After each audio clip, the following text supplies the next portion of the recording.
Hey folks, we're back. I'm your host BKP. It's great to be back. Now it's 9:05. As you well know, at 9:50, I have to get out of the way. I have to give up the studio for Lauren Hunter because her show on Facebook is all that.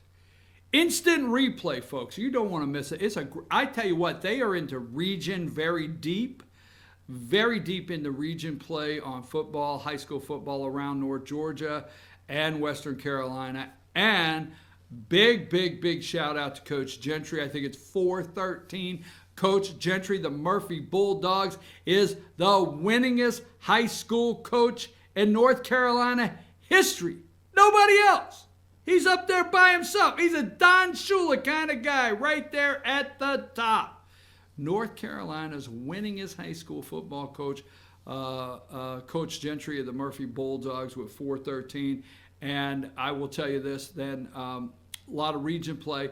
I tell you what, the Heritage Generals, now, you know, it's debatable. They may be the toughest in their region, and Gilmer played them. Now, there's no such thing. I find it hard to hear coaches give out a moral victory, but I'm going to tell you something. Playing them and scoring on them, way to go, Bobcats. That's a program that's really headed in the right direction.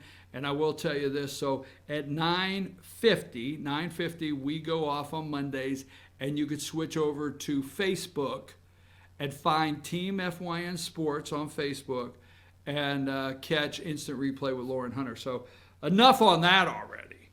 Anyhow, let's get back. Now, if you're new to the show, I enjoy to pull out of articles the way something is written, to pull out of articles words, you know. Now, I understand they're going after Mick Mulvaney, the acting chief of staff for President Donald Trump. And let's just look this up together, okay? Now, I want to ask you something, and then I want to move along. Quid pro quo, all right? Quid pro quo. Now, we hear that over and over.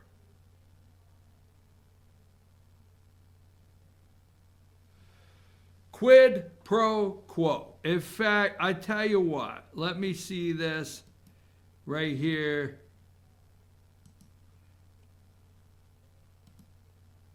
Hold a second now. Don't push on me. This may be worth it. It may not be. So let's go right here. FYN. Destiny, I just sent this to you. If you get a chance while I'm talking about it, put it up if it's ready, okay? So if you can get this, it's a quick picture. If you can't, the world didn't end. So we continue to hear quid pro quo, right? And we look at the definition. Quid pro quo is a Latin phrase used in English to mean an exchange for goods or services. Okay, go ahead and put it up whenever it's ready. So quid pro quo is a Latin, okay, is a Latin phrase used in English to mean an exchange for goods or services, in which one transfers, okay, contingent upon the other. Contingent, okay? Could mean a favor, tit for tat, you scratch my back, I'll scratch yours, or one hand washes the other. But don't forget, in quid pro quo, a favor or advantage granted or expected in return for something. So the total meaning here is looking at a favor or advantage. Is it a quid pro quo always bad? Now this is the definition they're trying to come to. They have gone absolutely bat crap crazy over quid pro quo. They have. Trying to define it. Why, if in any way whatsoever, okay, President Trump, in that phone call, said, you do this for me and I'll do this for you. We got him. I mean, this is we got him. We know the testimony has all been behind closed doors, but they have yet to come out with one person testifying behind shifty shifts, closed doors, and say, yes, we got it. They've got the mustache, Bolton saying, drug deal, ticking time, but whatever. No one has come out and said, got it. Quid pro quo. Trump did this and said this. Or nobody's come out. They keep telling the American people that the testimony is coming out with damaging testimony. What testimony? What is the damage? We haven't seen it. Why is this not done in public? Why not? Why are you doing this behind closed doors, Shift? Why? Right? Nothing. You have to define a crime. All right? Now, I think every time I turn around, I find a crime. So I would always call law enforcement, I'll leave it at that, and say, look what I got. And they'd say, it doesn't appear, it doesn't look good. They maybe should not have done that. But we can't find the crime. And these are simple truths, folks. And the President of the United States, nobody has come to the microphone and defined the crime. Now, John Carl with ABC the other day at this press conference thought he found a quid pro quo with Mick Mulvaney. They've gone nuts. We got him.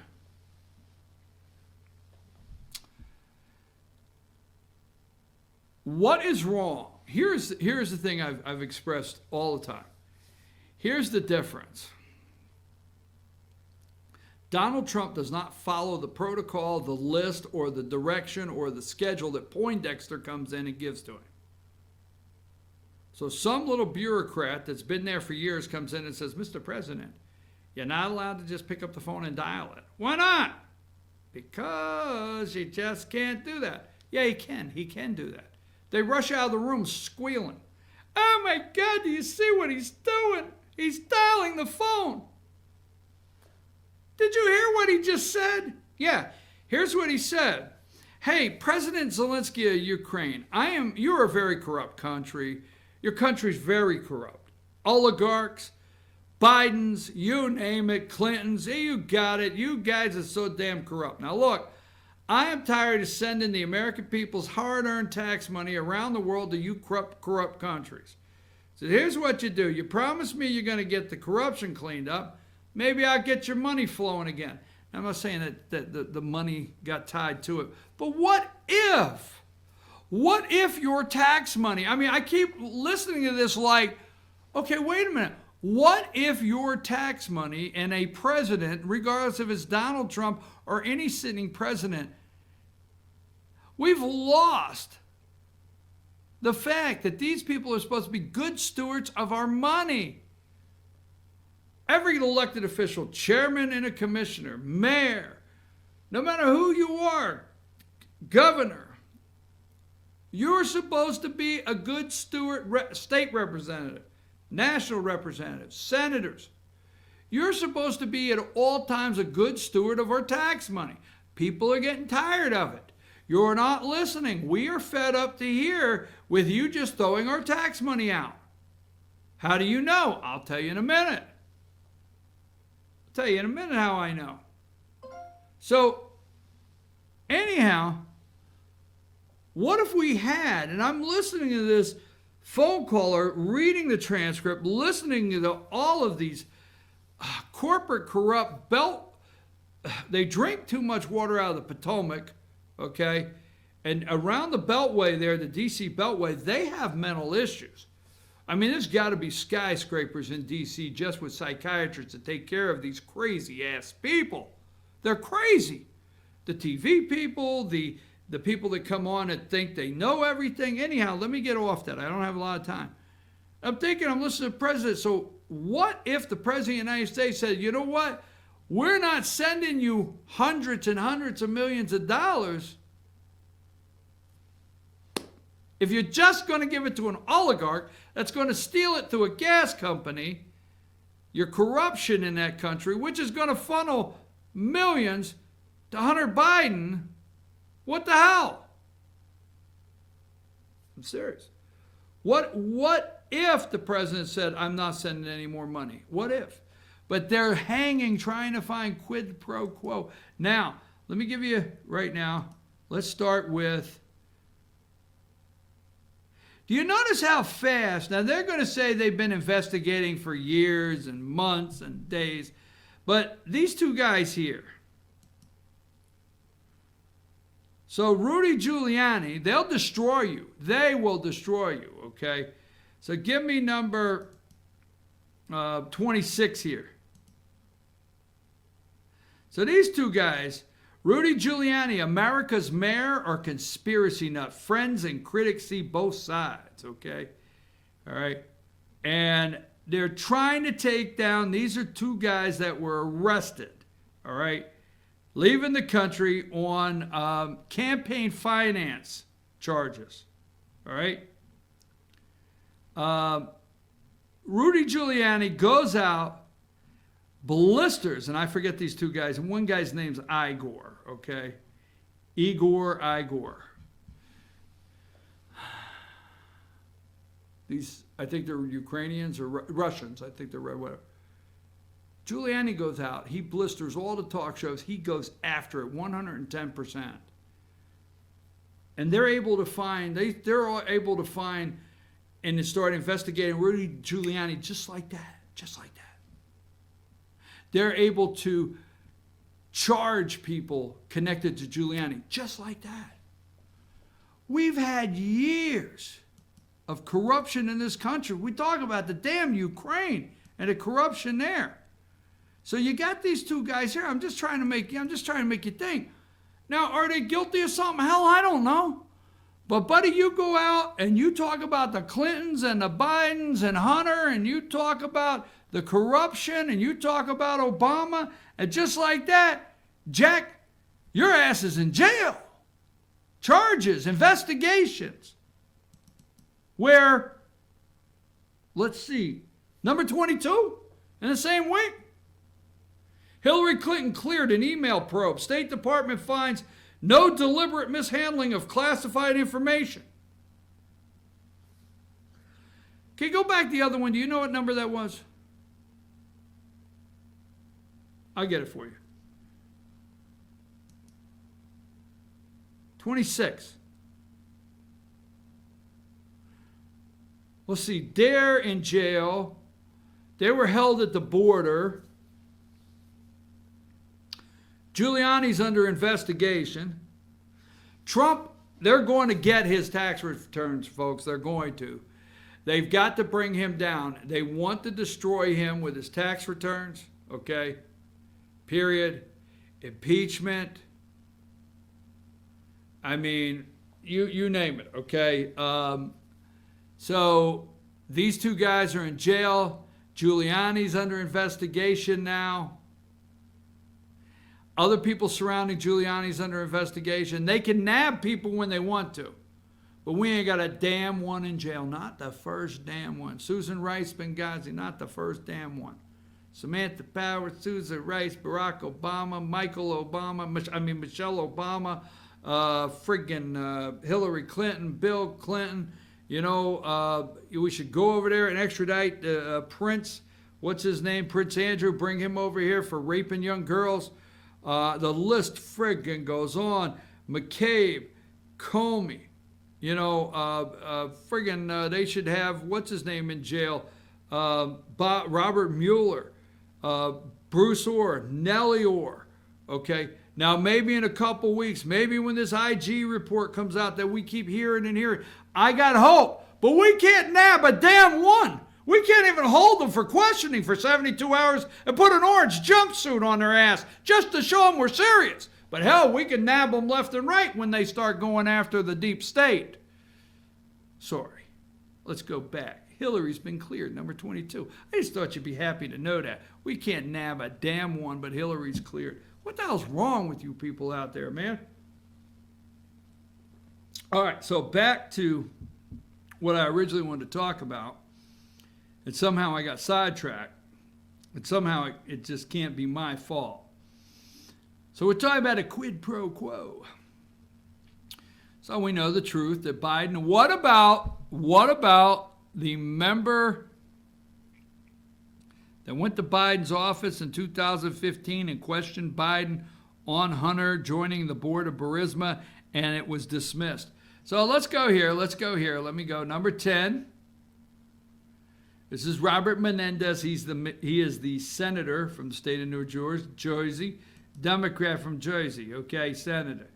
Here is the corrupt, crooked, oh my God, this guy is the biggest piece of garbage. I mean, on this side, oh my, you Democrats. Number 11, this is Dick Durbin. What a piece of garbage he is. He's a U.S. senator from Illinois. And Patrick Leahy, number 12. And this is what his claymation, his clay figurine statue will look like when they do it one day. Oh, whatever. So there's Patrick Leahy.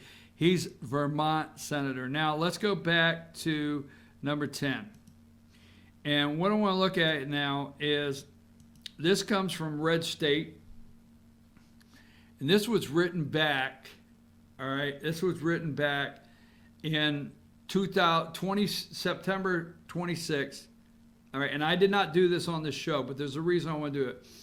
Red State, read the shakedown letter. This is from Elizabeth Vaughn, a Red State. You can look it up. Read the shakedown letter 3 Dem senators sent to the Ukrainian prosecutor general. After reading the transcript of President Trump's July 25th telephone conversation with Ukrainian President Vladimir Zelensky on Wednesday, the repellent chair of the House Intelligence Committee, Adam Schiff, said, "This is a classic mafia-like shakedown of foreign leaders. As Democrats in the mainstream media spiral out of control over President Trump's 25th telephone call with Ukrainian President Vladimir, 2 exchanges between Democrat senators and Ukrainian officials involving actual quid pro quo has surfaced. In 2018, all right, Democrat Senator Bob Menendez on the screen, Dick Durbin of Illinois, and Patrick Leahy sent a letter, and you could read the letter, it's online in this article, to Ukraine Prosecutor General Lutsenko,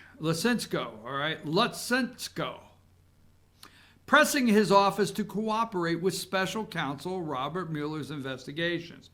2 hours before the senators wrote the letter, the New York Times reported that Ukraine had frozen investigations related to Mueller probe. So 2 days before the letter, the New York Times reported Ukraine had frozen the Mueller probe.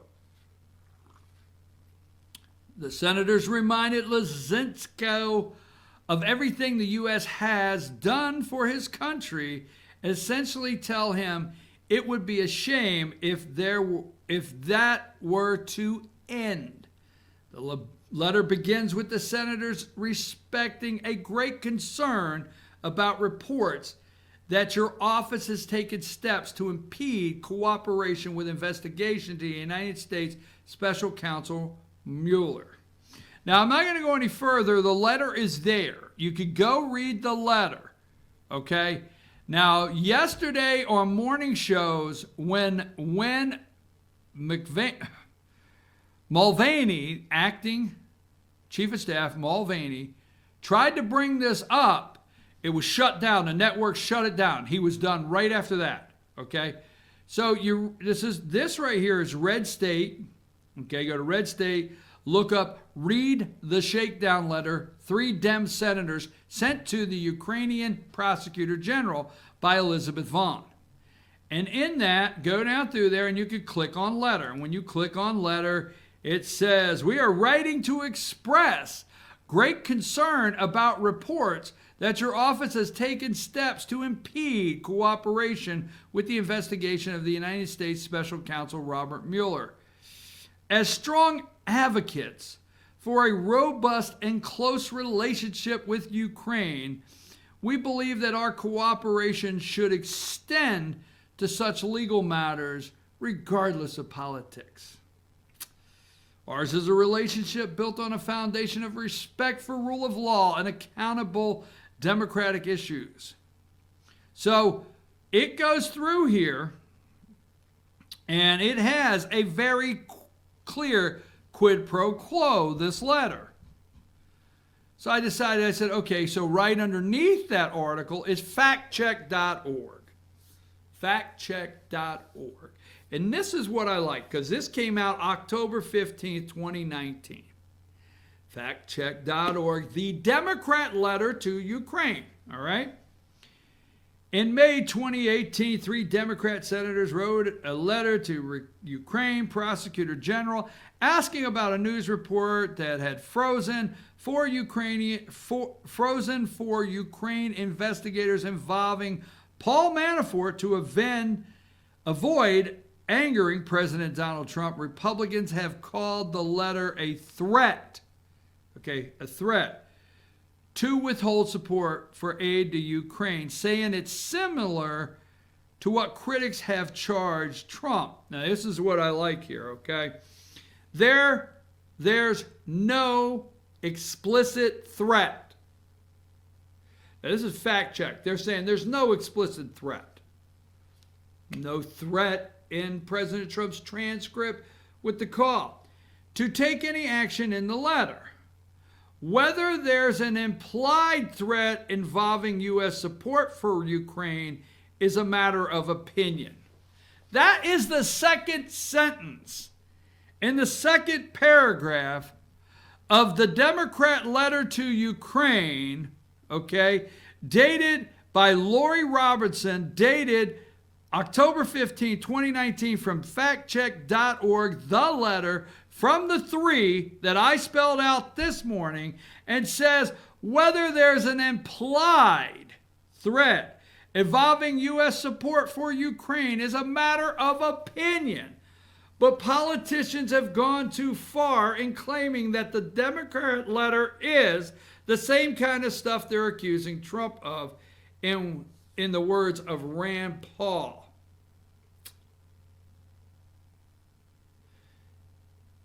It's a matter of opinion. A matter of opinion. I'm just telling you. So I'd like for you to look at it yourself. I'd just like for you to connect the dots. Hillary's been cleared. Email. They're nabbing Rudy's guys at the border. I'm not taking up. I don't know the details. But they could put them in orange jumpsuits. Rudy's under investigation. Let me take a break. Let me see if there's something else. There may be something I want to bring up before. Now let's take a brief break and let's come back and wrap this show up.